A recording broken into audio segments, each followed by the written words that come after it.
Pushkin. So I went to see Zootopia at 3:15 p.m. on a Friday afternoon. It was me, 7 children, and their associated mothers or nannies. No fathers present. I was the only adult male in the theater. So I not only was I there as a professional, but I have never been so demonstrative about the fact that I'm a professional. I took my notebook out of my backpack and I was like, I'm not here to enjoy the film. Silence, children. I'm close reading. I sent my colleague Ben Nadaf Hafrey, a film buff and literary scholar, to see Disney's new blockbuster animated film Zootopia 2. I told him it was urgent. First things first, did you enjoy the film? I did. I really did. Yeah. I actually like Zootopia 1 better, but I think it's good intellectual property. Yeah. Now, you came in knowing that there was this controversy that exists around Zootopia 2 and why the particular plot choices that they pursued were pursued. And and you came to, as I understand it, you came out of the theater with some really strong ideas about why this movie is the way it is. Is this correct? Yes, it is correct. Ben called me up a few days later. Zootopia 2 was now available online. He told me to pull it up. He wanted to show me something that he thought was a clue to unlocking the true meaning of the film. At 20 minutes and 10 seconds, when... Going to right now. The heroes of the Zootopia franchise are 2 cops, Judy Hopps, a rabbit, and her partner Nick Wilde, a fox. In Zootopia 2, they launch an audacious investigation into the Lynxleys, the ruling animal family of the city of Zootopia, who live in a giant mansion called Lynxley Manor. Okay, so 20 minutes and 10 seconds. Okay. Just to set the scene, Judy Hopps and Nick Wilde, the heroes of the movie, are going to the Lynxley Manor because my goodness! It's the Zootennial. Oh my goodness! It's insane. You know what I'm gonna say. You know what I'm gonna say. My name is Malcolm Gladwell. You're listening to Revisionist History, my podcast about things overlooked and misunderstood. This is the second part of our investigation into the very curious mystery behind Zootopia, the Walt Disney Company's insanely successful and possibly soon-to-be 2-time Oscar-winning movie franchise about a magical world inhabited entirely by animals. If you have not listened to part 1 of our exploration, you should do that before we go on.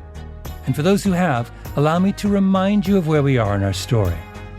Almost 20 years ago, a screenwriter named Gary Goldman says he went to Disney with an idea for a movie about an animal kingdom named Zootopia, where every animal was told they could be whatever they wanted to be. Disney passed, but then, several years later, came out with a movie called Zootopia about an animal kingdom named Zootopia, where every animal was told they could be whatever they wanted to be. Gary Goldman sued and lost in a bitter 7-year legal battle, whereupon late in 2025, Disney came out with a sequel called Zootopia 2.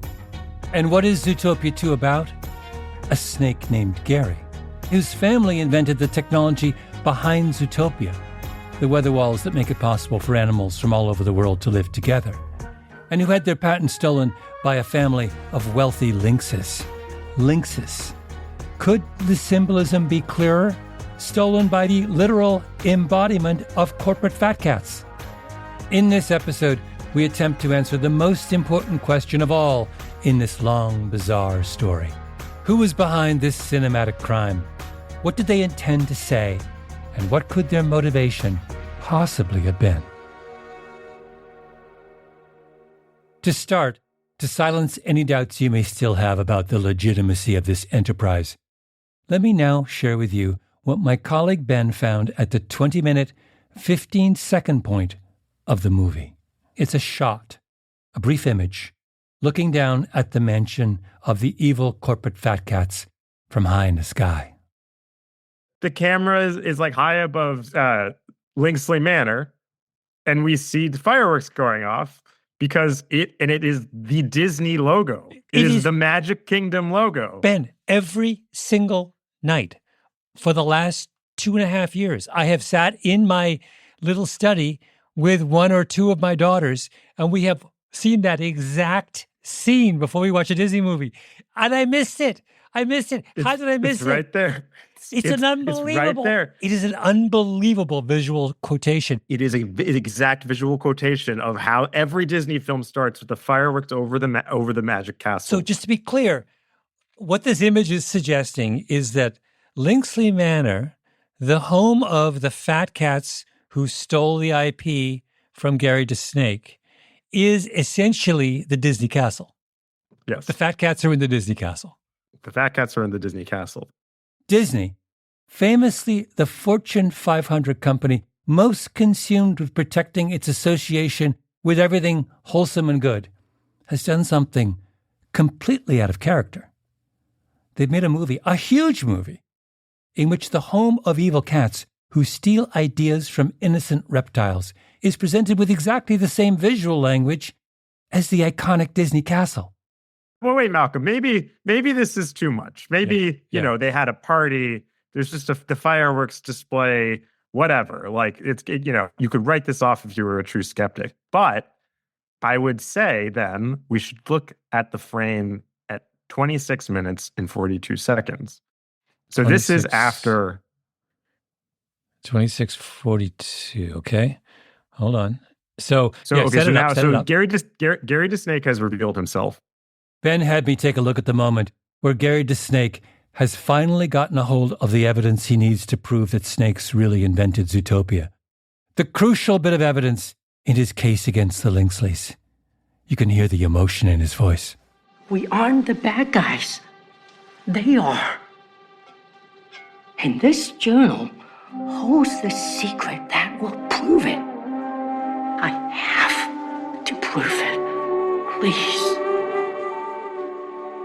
I was thinking to myself, as this happened, I was like, I had seen the fireworks display 6 minutes earlier, and I was like, wow, that really looked like the Disney logo. But if it were Disney, then surely there would be some other sign in here that were meant to read this as a parallel to the Magic Castle. And so 26 minutes and 42 seconds, watch what happens when they race out of the ballroom and through the kitchen. Okay, I'm watching it right now. The snake goes through the kitchen. It's mayhem. They're racing for their lives. She follows them down a hallway, going through the kitchen. They take the hat off the chef. Do you know what that is?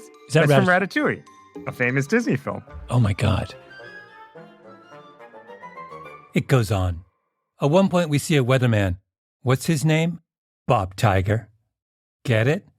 Bob Iger is the CEO of the Walt Disney Company. In a movie about the weather in Zootopia, the person charged with telling everyone about the weather in Zootopia is the head of Walt Disney. Tomorrow's weather is, again, everything. To announce... They brought Bob in to voice the character, of course. There's more. Later in the movie, Judy Hopps and Nick Wilde leave the castle and pass a weasel selling bootleg DVDs of Disney films. Surely this is gratuitously self-referential. Just listen. Anything you need, I got 'em. Sequels, prequels, requels. Who says the industry's going down the tubes? So I think the whole thing is just like, fuck you, Disney. And, okay, last thing. Sorry, I will stop after this.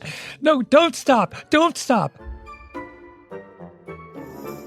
Coming up after the break, we invite some other critics to join the party.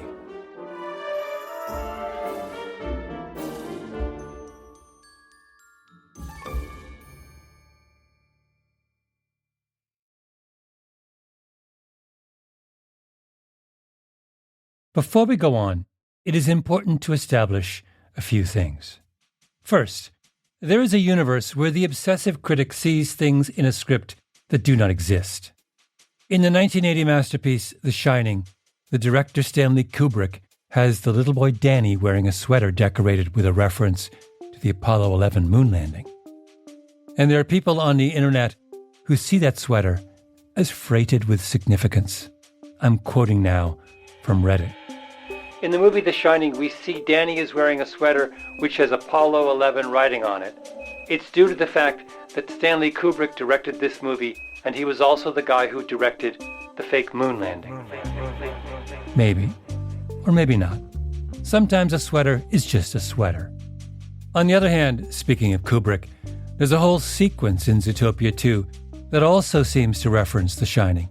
The villainous Pobert Linksley grimaces and limps his way through a maze behind the castle in an exact visual quotation of the way Jack Nicholson famously grimaces and limps his way through a maze in the actual Shining. That is not a coincidence. There are no coincidences in animated movies.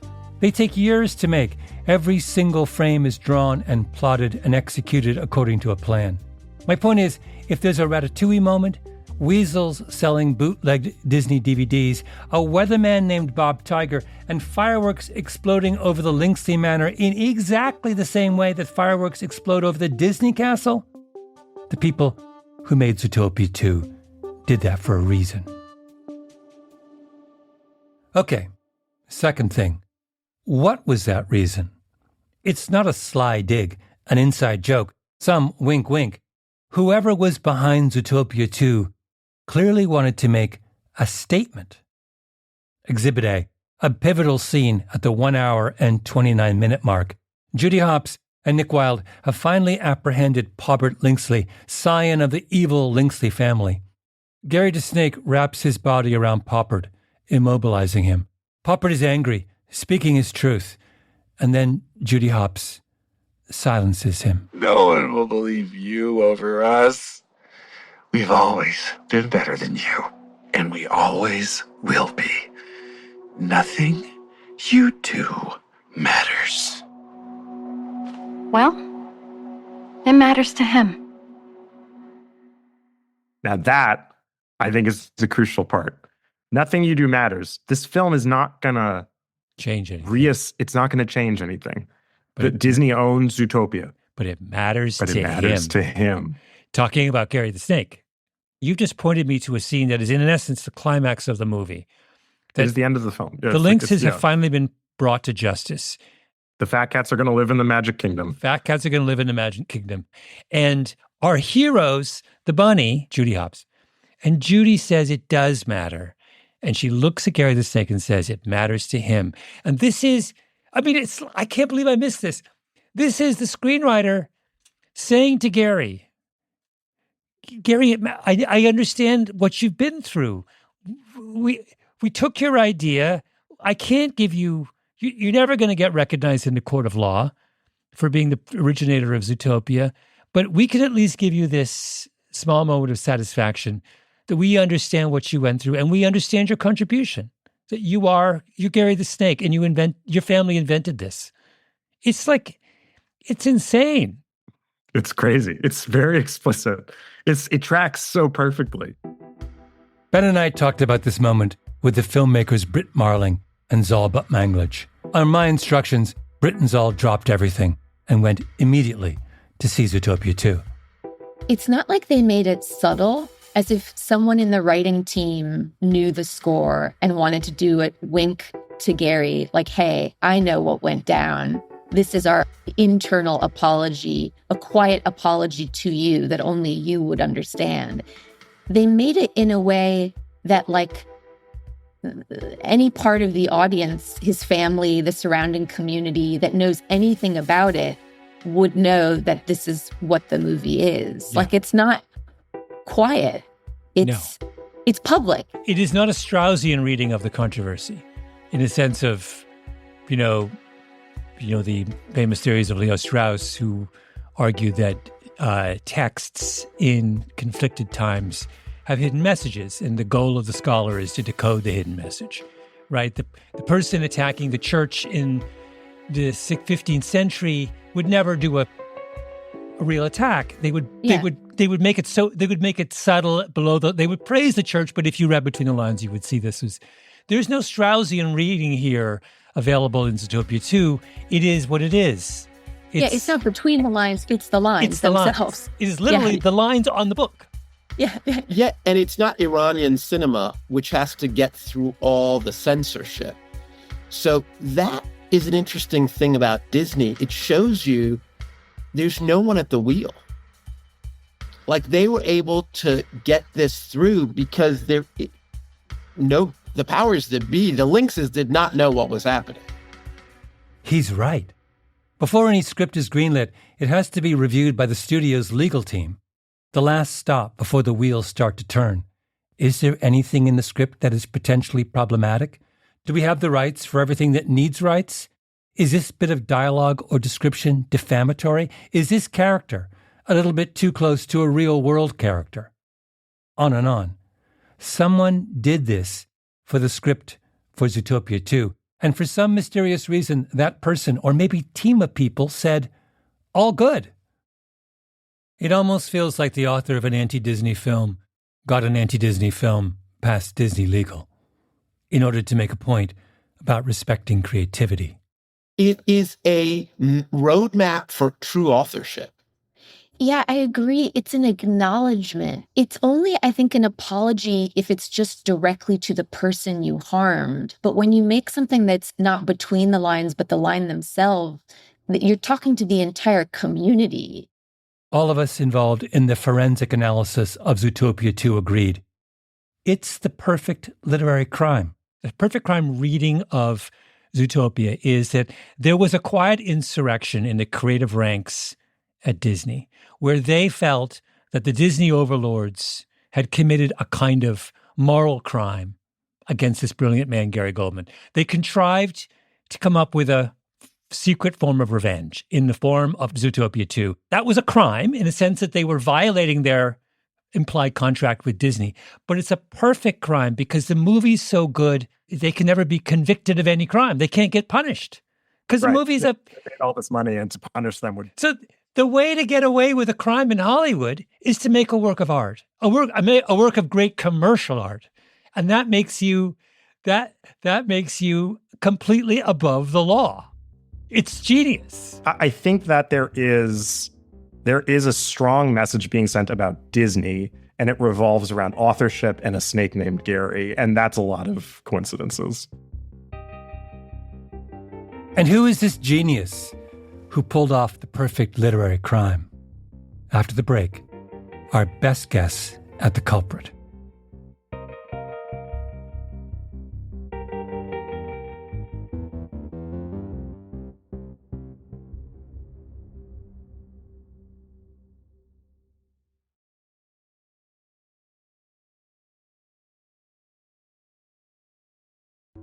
Let me warn you, this is going to require what will seem in the moment like a massive digression.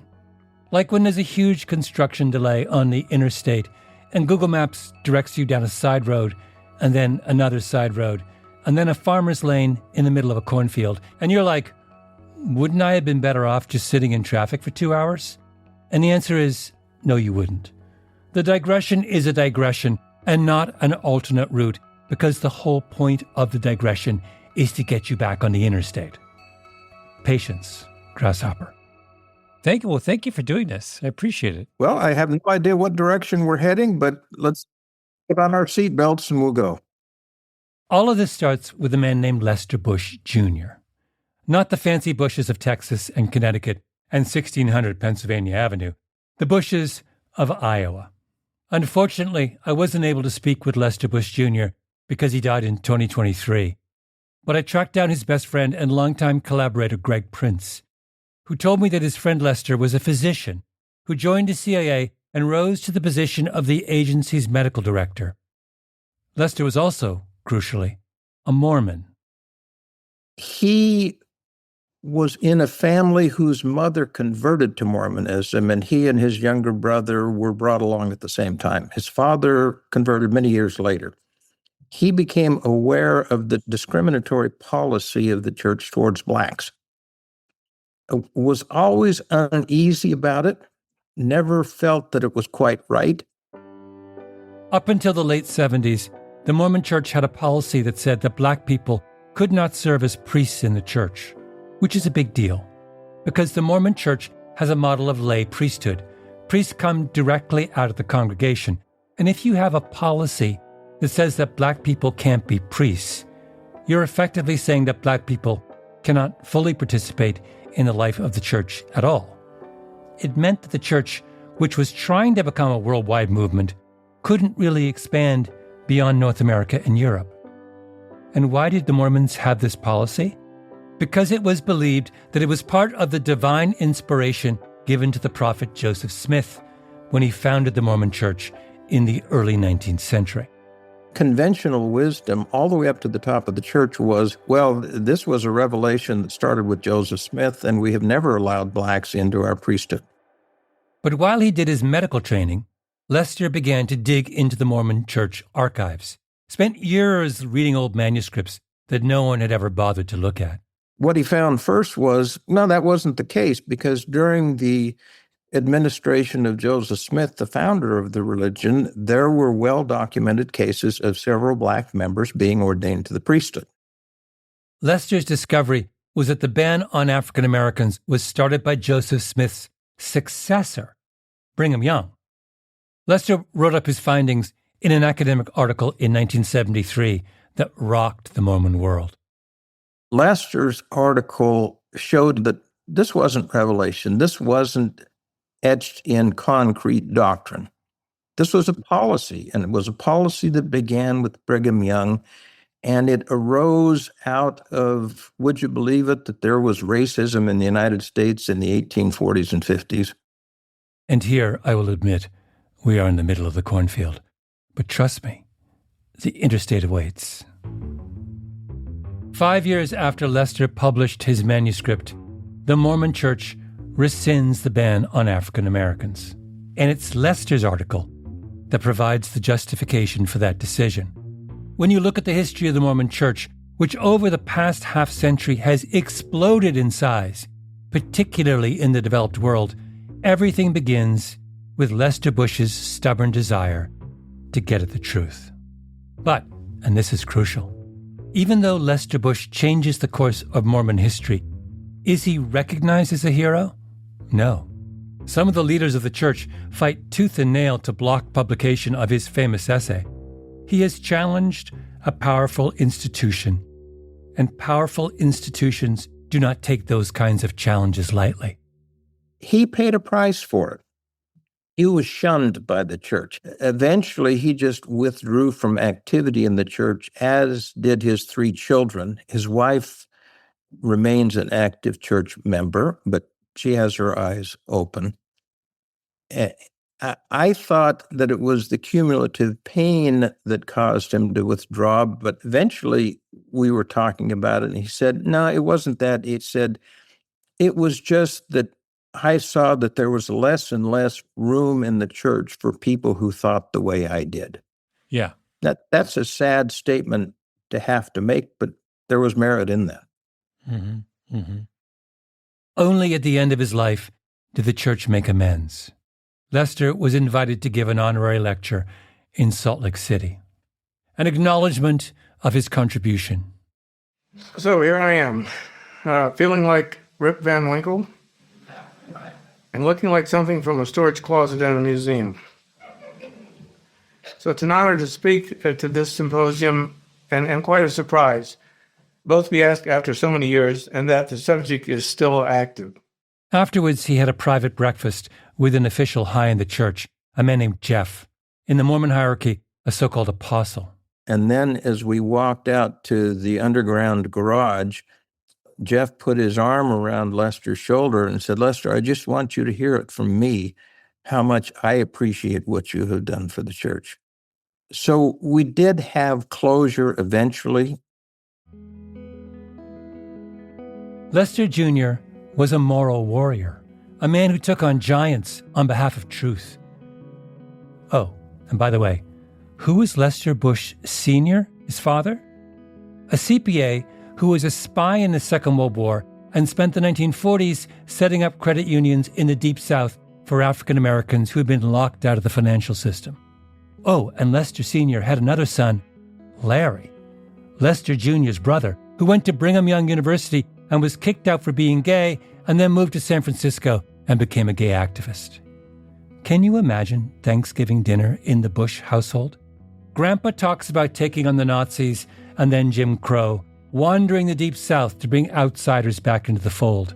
Uncle Larry talks about being cast out of school for the simple fact of his sexuality.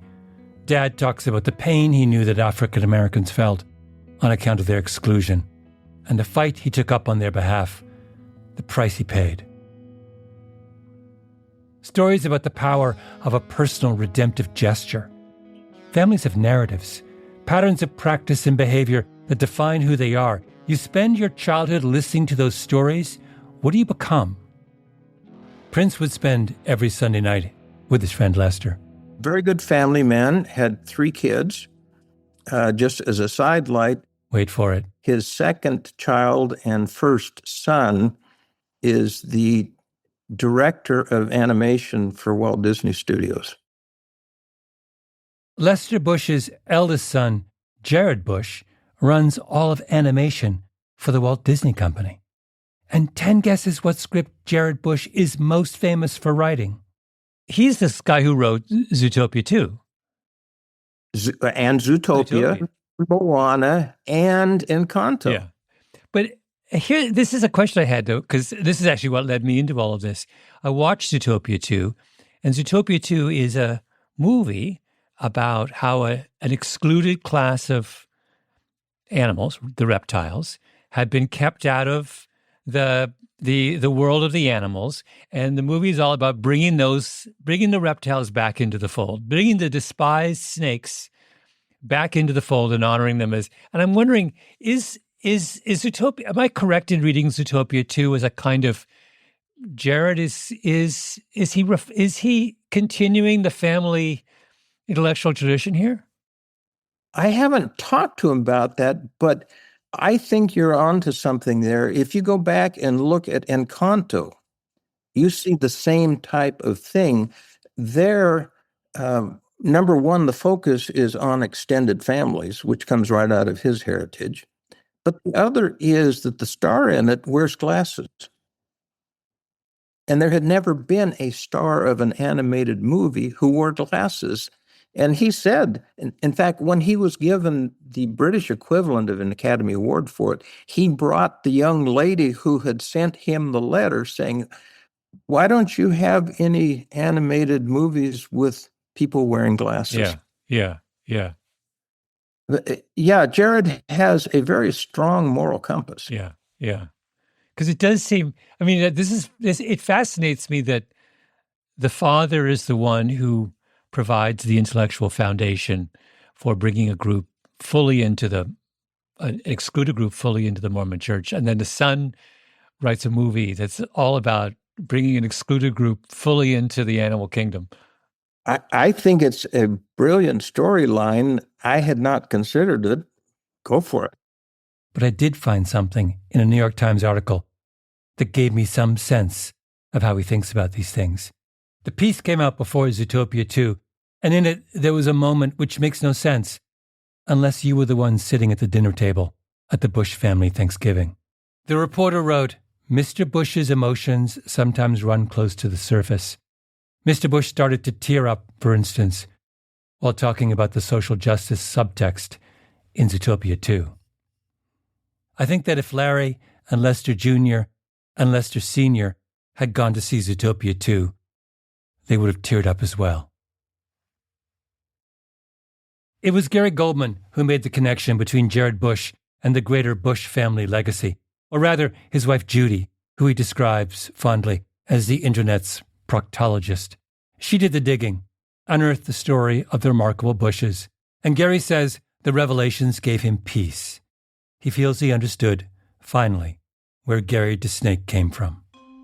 So Jared is representing the family honor here. Yes, I think that's my interpretation. The Bushes are standing up for the Goldmans. That's my interpretation. It makes me feel very good, I have to tell you. I mean, so this is a weird thing. I'm in this telling you this story, and I feel I've been done wrong in a lot of ways.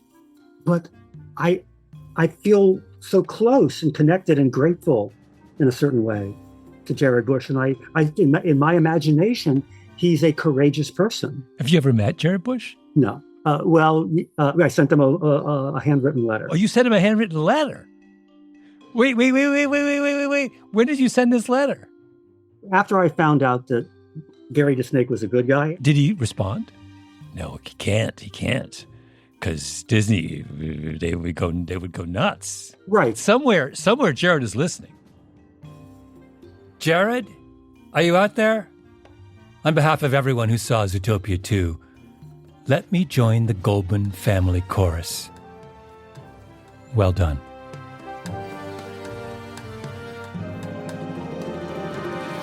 Revisionist History is produced by Nina Bird Lawrence, Lucy Sullivan, and Ben Nadaf Hafri. Our editor is Karen Shakurji. Fact-checking by Sam Russick. Our executive producer is Jacob Smith. Engineering by Nina Bird Lawrence. Original music by Luis Guerra. Sound design and mastering by Marcelo de Oliveira. I'm Malcolm Gladwell.